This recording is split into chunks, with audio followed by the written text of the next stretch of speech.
অতীত ভয়ংকৰ হ'ব পাৰে, কিন্তু সঠিক মানুহৰ লগত জীৱনটো আৰম্ভ কৰিলে বৰ্তমান ভৱিষ্যত দুয়োটাই সুন্দৰ হ'ব। জীৱনটো চাইকেল চলোৱাৰ দৰে। আপোনাৰ ভাৰসাম্য ৰাখিবলৈ আপুনি আগবাঢ়ি থাকিব লাগিব।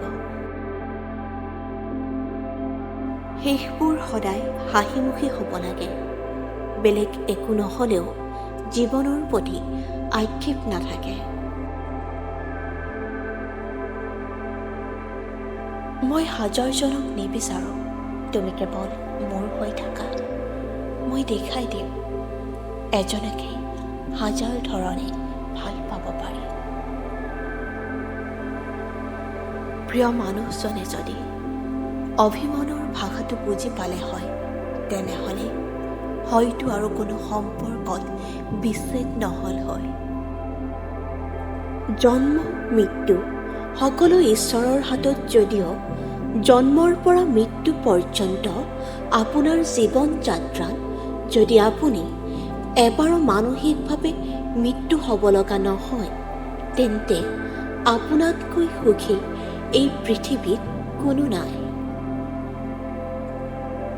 কাৰোবাৰ সপোন ভাঙি নিজৰ সপোন সম্পূৰ্ণ হ'ব বুলি আশা নকৰিবা।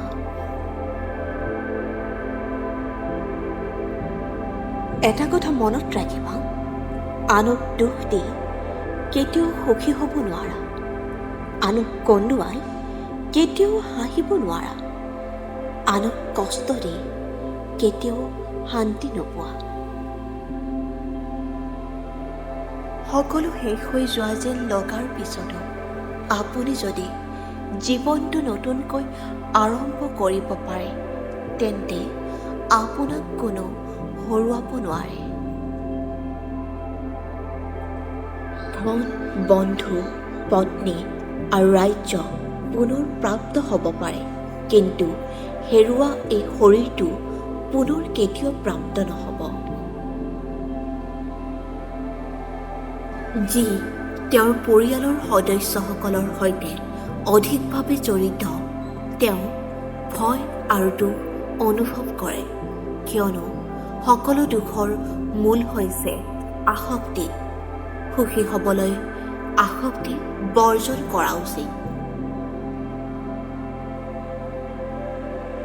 কোনোবাই কয় মই বেয়া, কোনোবাই কয় মই ভাল। সঁচা কথা ক'বলৈ গ'লে যি যেনেকুৱা, তেওঁৰ ওচৰত মই তেনেকুৱা।